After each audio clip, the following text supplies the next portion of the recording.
વસંત પંચમીના પાવન પર્વે આપ સૌ મુક્તોને હૈયાના હેતથી જય સ્વામિનારાયણ.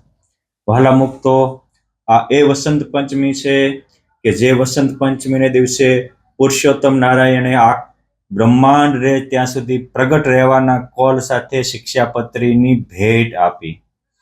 આ એ વસંત પંચમી છે કે આ દિવસે બ્રહ્મચર્યની મૂર્તિ, યોગની મૂર્તિ એવા સમ્રાટ યોગીરાજ યતિરાજ બ્રહ્માનંદ સ્વામીનો જન્મ થયો. આ એ વસંત પંચમી છે કે આ દિવસે વૈરાગ્ય મૂર્તિ અને ભક્તિની મૂર્તિ કહેવાય એવા નિષ્કુળાનંદ સ્વામી અવની પર પધાર્યા.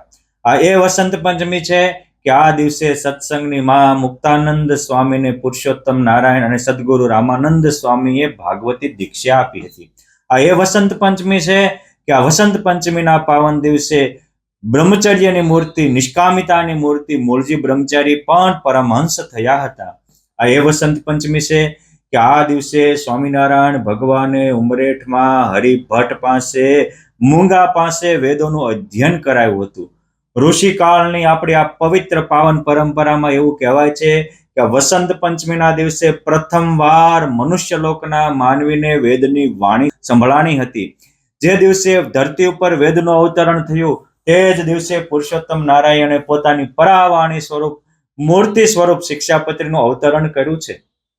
આ શિક્ષાપત્રી સર્વલોક હિતાવહ છે. કેમ જે શિક્ષાપત્રીના સદાચાર એ યુનિવર્સ સદાચાર છે. આખા બ્રહ્માંડના ધર્મો આમાં સમાયેલા છે. અનંત બ્રહ્માંડના જીવનું હિત આમાં સમાયેલું છે. માટે એ સર્વજીવ હિતાવહ છે. શિક્ષાપત્રીની વિશેષતા આપણે પછી વાગોળશું, પરંતુ આજે આ વસંત પંચમીનો દિવસ એવો છે કે આ દિવસે પુષ્પાણામ પ્રકર સ્મૃતિ વનભુવમ પ્રતિ પ્રીણયમાન મનઃ માધુર્યમ મધુરાધરસ્ય મૃદુતા વાચામ સુધા વર્તતે પ્રાય સર્વજનેષુ ચૈતન્યમયી સંસારિણી ભાવના કાલેસ્મિન વસંતે જગતિ જયતિ શ્રી વસંતો સદા.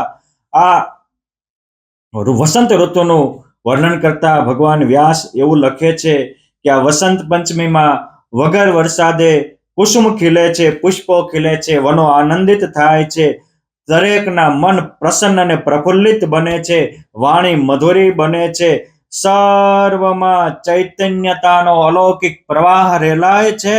માટે આવી વસંત પંચમી સર્વત્ર વિજયી ભવો સોહાગિની ભવો. આવો વસંત સોયામણો વિદ્યાનું દે દાન, સરસ્વતી માં બિરાજે અને કરે સૌનું કલ્યાણ. આ વસંત પંચમી એ છે કે આ દિવસે સર્વપ્રથમ માં સરસ્વતી, વિદ્યાની દેવી સરસ્વતીનો જન્મ થયો હતો. એટલે વસંત પંચમીના દિવસે ભગવાન સ્વામિનારાયણે પણ અનેક વાર સરસ્વતીનું પૂજન કરાયું હતું. આ વસંત પંચમીને દિવસે અનેક ઋષિ મુનિઓને પ્રથમ વિદ્યા અધ્યયન કરવાનું શરૂ કરાવે છે. આપણી ભારતીય સનાતન પરંપરા છે. આ વસંત પંચમી એ વિદ્યા, સદવિદ્યા અને બ્રહ્મ વિદ્યાને પ્રાપ્ત કરવાનો શુભક સમન્વય છે. આ વસંત પંચમીના પાવન દિવસે શ્રી કૃષ્ણ ભગવાન 64 કળાને શીખ્યા હતા. આ વસંત પંચમીના પાવન દિવસે અનેક મૂર્ધન્ય મહાપુરુષોને અનેક વિદ્યાના પ્રદાન થયા હતા. આ વસંત પંચમીના દિવસે ધમડકામાં ભટ્ટાચાર્ય પાસે બ્રહ્માનંદ સ્વામીની એક દિવસે 64 કળો ખીલી હોય અને અનેક શિલ્પના, કળાના, ગુણના નિધાન બન્યા હોય એવા બ્રહ્માનંદ સ્વામી છે. આ વસંત પંચમી શિયાળાના કઠોર ઠંડીથી વૃક્ષો થરથરતા હોય, વસંતી વાયરો વાય અને નવપલ્લવિત થાય. જેમ વસંતી વાયરો વાય અને શિયાળાની કઠોર ઠંડીથી ઠુઠરાયેલા વૃક્ષો હરિયાળા થાય, એમ જ આ વસંત પંચમીના દિવસે વાલે લખેલી શિક્ષાપત્રી મારા તમારા હૈયાને હરિયાળા બનાવે છે. સરસ્વતી દેવીના જન્મ દિવસ શિક્ષા અને સંસ્કારનો આ પ્રારંભ દિવસ કહેવાય છે. આ દિવસે કરેલા કાર્ય અનંત ગણા ફળને આપનારા બને છે. વસંત પંચમી એ વગર મુહૂર્તનું મુહૂર્ત છે. આ દિવસે કોઈ પણ શુભ કાર્ય કરે એમાં હંમેશા પરમાત્મા એનું મંગળ જ કરે છે. એટલે તો વસંત પંચમી અનેક મંદિરોના પાટોત્સવો આવે છે. અનેક દંપતીઓ પ્રભુતામાં પગલા માંડે છે. આ વસંત પંચમી એ પરંપરાગત ચાલતો આવતો ભારતીય સનાતન મહોત્સવ છે. આ એ વસંત પંચમી છે કે આ દિવસે સંસ્કૃતના વ્યાકરણને વિજ્ઞાનની ભાષામાં જોડનારા મહામુનિ પાણીની મુનિનો જન્મ થયો હતો અને એની આ વસંત પંચમીના પાવન દિવસે તે પાણીની સૂત્ર વ્યાકરણની રચના કરી હતી. એ પાણીના જન્મ પછી એ અભણ હતા, પરંતુ આ વસંત પંચમીના દિવસે એમના ઘરે આવેલા જ્યોતિષીને એમને હાથ બતાડ્યો ત્યારે એને કહ્યું કે તમારામાં વિદ્યાની રેખા નથી. એ દિવસે આ પવિત્ર દિવસે વિદ્યામાં તે થલગનતા એ પાણીની મુનિએ પોતાના હાથમાં ચેકો મારી અને કહ્યું કે આ રીતે રેખા હોય કે જે પોતાના હાથની રેખા બદલી શકે એ ભાગ્યની રેખા પણ બદલી શકે. અને એ દિવસે પછી જેને મોટા જ્યોતિષો કે ભણી નહીં શકે એ વિશ્વનો સૌથી મહાનમાં મહાન વિદ્વાન બન્યા. આજે કોઈ પણ વ્યક્તિને સંસ્કૃત ભાષામાં પ્રવેશ કરવો હોય તો એ પાણીની વ્યાકરણમાં પ્રવેશ કરવો અનિવાર્ય છે. અને એ પાણીની મુનિએ આ દિવસે વ્યાકરણનો આરંભ કર્યો હતો ને આ દિવસે એનો જન્મ દિવસ મનાવાય છે. એટલે વ્યાકરણાચાર્યો પણ આ દિવસને બહુ મહાન માને છે. ભારતના નવરત્નો પૈકીના એક મહારત્ન એટલે મહાકવિ કાલિદાસ.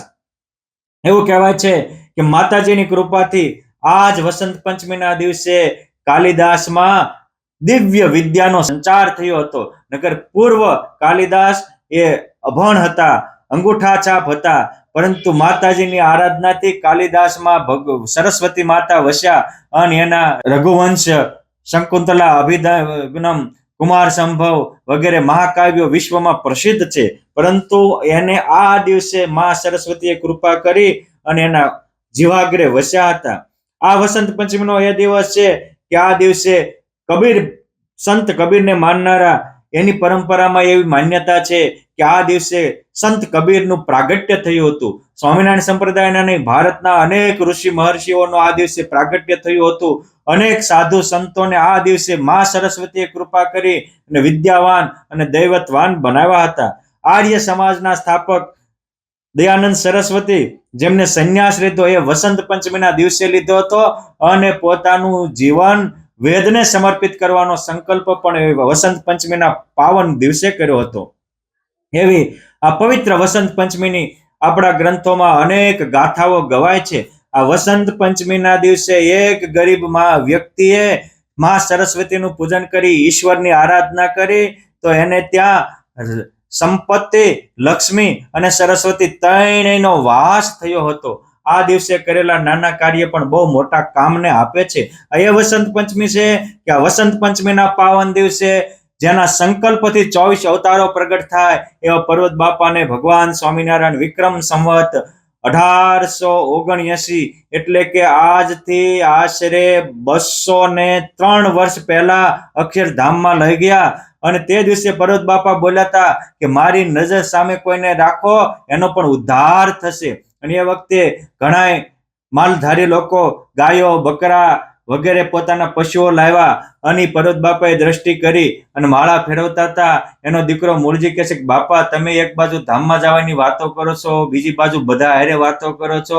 ત્યાં કે ધામમાં તો આમ માળા મૂકું જાઓ અને આમ માળા મૂકી ત્યાં તો આકાશમાંથી દેવો ઈશ્વરોએ પુષ્પ વૃષ્ટિ કરી અને અનંત કોટી ભુવનના નાથ ભગવાન સ્વામિનારાયણ દિવ્ય વિમાન લઈને આવ્યા અને હજારો લોકોને દિવ્ય દર્શન આપી અને પર્વત બાપાને આ વસંત પંચમીના દિવસે પુરુષોત્તમ નારાયણ ધામમાં તેડી ગયા હતા. આ એ વસંત પંચમી છે કે આ વસંત પંચમીના દિવસે ભગવાન સ્વામિનારાયણે અનેક બ્રાહ્મણ બટુકોને દીક્ષા આપી હતી. સીતારામભાઈ અને અમુક ઈચ્છારામભાઈના દીકરાઓ એમને પણ ભગવાન સ્વામિનારાયણે વડતાલમાં વિક્રમ સંવત 1882 એટલે આજથી 200 વર્ષ પહેલા જનોઈના સંસ્કાર આપ્યા હતા.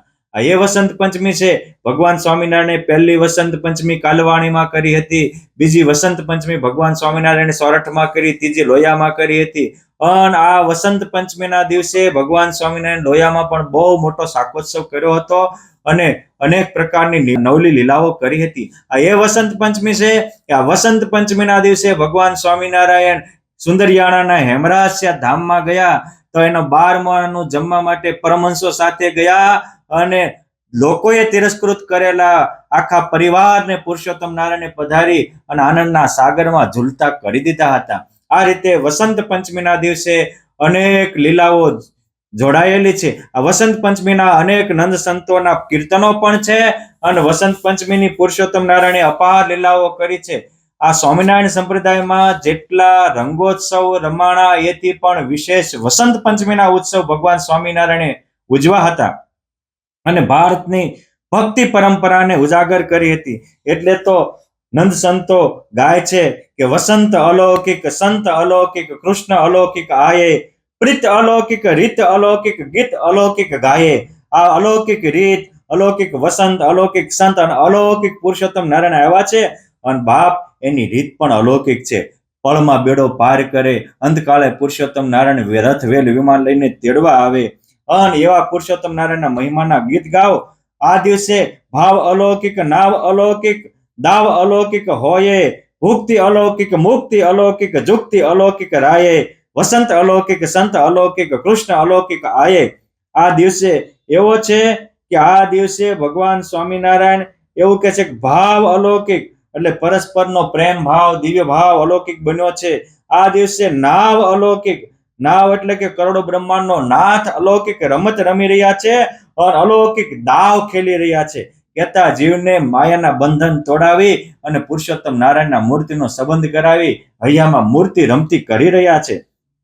આ દિવસે મારો નાવલિયો નાથ એ રંગ અલૌકિક સંગ અલૌકિક ઉમંગ અલૌકિક છાયે ધરની અલૌકિક કરણી અલૌકિક લરની અલૌકિક લાયે. આ ભગવાન સ્વામિનારાયણ આ દિવસે અલૌકિક રંગ લાવ્યા, અલૌકિક સંગ લાવ્યા અને હવના હૈયામાં અલૌકિક ઉમંગથી છલકાવી દીધા. ધરની અલૌકિક અર્થાત આ દિવસે પુરુષોત્તમ નારાયણની કૃપાથી આખી ધરણી ફળદ્રુપ બને છે અને હજારોને તૃપ્તિ કરનારી બને છે. અને એટલે તો પુરુષોત્તમ નારાયણે ધરણી અલૌકિક કરી અને કરોડો જીવના કલ્યાણ કરવાની કરણી પણ અલૌકિક કરી. અને લરણી કહેતા કે મારા બાપ પાક લણ મોસમ, આ દિવસથી મોસમનો આરંભ થાય. ચણા પાકે, જીરા પાકે, ઘઉં પાકે, ખેડૂ ખેતર પાકે. એ જ રીતે જીવે ના પુરુષોત્તમ નારાયણે શિવ કરવાના, દેહરૂપને બ્રહ્મરૂપ કરવાના, કુભાવ છોડાવીને સદભાવ કેળવવાના. આવા અનેક પાક પુરુષોત્તમ નારાયણે પકવાતા. એટલે કે છે કે મનની અલૌકિક, ચલની અલૌકિક, ભલની અલૌકિક ભાયે હસની અલૌકિક બસની અલૌકિક દેવાનંદ સુખ પાયે.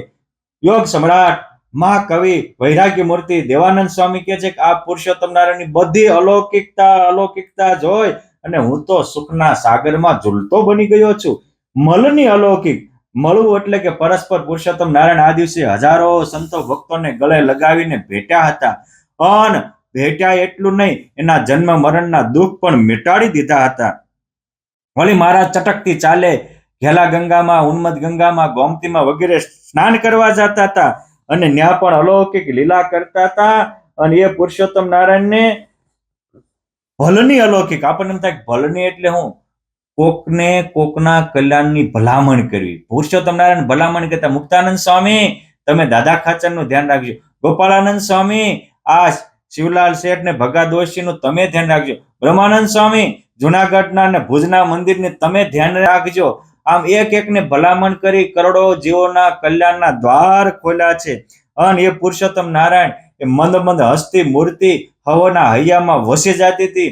એ મહારાજના મધુરા હાસ્યથી કરોડોના દુઃખ કપાઈ જતા હતા. એટલે કે છે કે એની હસની અલૌકિક અને હૈયામાં વસવાની રીત પણ અલૌકિક છે. આવા પુરુષોત્તમ નારાયણ વસંત પંચમીના પાવન દિવસે મારા તમારા હૈયામાં પણ વસે. અને આ વસંત પંચમીએ મા સરસ્વતીનું પૂજન કરીએ. વસંત પંચમીના દિવસે આપણે પણ અનેક સંતો ભક્તો પ્રગટ થયા છે, એનો પણ આદરથી સન્માન કરીએ. વસંત પંચમીના દિવસે અનેક કીર્તનો અને શિક્ષાપત્રી જેવી જગતને ધારનારી ગ્રંથની પ્રાગટ્ય તિથિ છે. એ દિવસે આપણે એમના વચનને અધર ઝીલી અને આપણા જીવનને ધન્ય બનાવીએ. અસ્તુ. જય સ્વામિનારાયણ.